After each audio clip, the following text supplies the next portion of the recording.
Hi అండి. నేను మీ సిరి. ఇదేంటి అంటే నేను నిన్న ఒక వ్లాగ్ రిలీజ్ చేశాను కదండీ! Simhachalam and day in my life part 1 అన్నట్టు. ఇదైతే పార్ట్ 2 కూడా ఈరోజు మార్నింగ్ నేను రిలీజ్ చేశానండి. ఇన్‌కేస్ మీరు చూడకపోయి ఉంటే కింద లింక్ ఉంటుంది. వెళ్ళి ట్యాప్ చేయండి. సో, 2లో ఏంటి అంటే కొత్త కొత్త ప్లేసెస్ ఇంకా ఎక్స్‌ప్లోర్ చేశాను. అక్కడున్న షాపింగ్ ఇంకా సరౌండింగ్స్ ఎలా ఉంది అని చెప్పి దాని దగ్గరలో ఇలాంటి చెరువు కూడా ఒకటుందండి. ఇది కూడా సింహాచలం అండర్‌లోనే అనమాట. దానికి దీనికి ఒక 10 మినిట్స్ డిఫరెన్స్ అంతే మనకి టెంపుల్ దగ్గర నుంచి. చాలా బాగుందండి. సో, దీని గురించి అయితే నేను ఫుల్గా వీడియోలో చెప్పాను. మీరు ఫ్రీగా ఉండి ఇంట్రెస్ట్ ఉంది అంటే ఒకసారి వెళ్ళి చూడండి.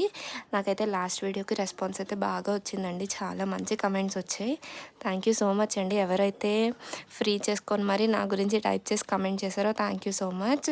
నేను ఇంకా మంచి మంచి వీడియోస్ చేస్తాను. అండ్ ఈ చెరువు అయితే చాలా పీస్ఫుల్గా ఉందండి. ఇన్కేస్ మీరు సింహాచలం ప్లాన్ చేసుకుని ఉంటే చెరువుకి అయితే పక్కా వెళ్ళండి. ఎక్కువ డిస్టెన్స్ ఏం కాదు. నచ్చితే లైక్ చేయండి, షేర్ చేయండి, సబ్స్క్రైబ్ చేయండి. Bye bye.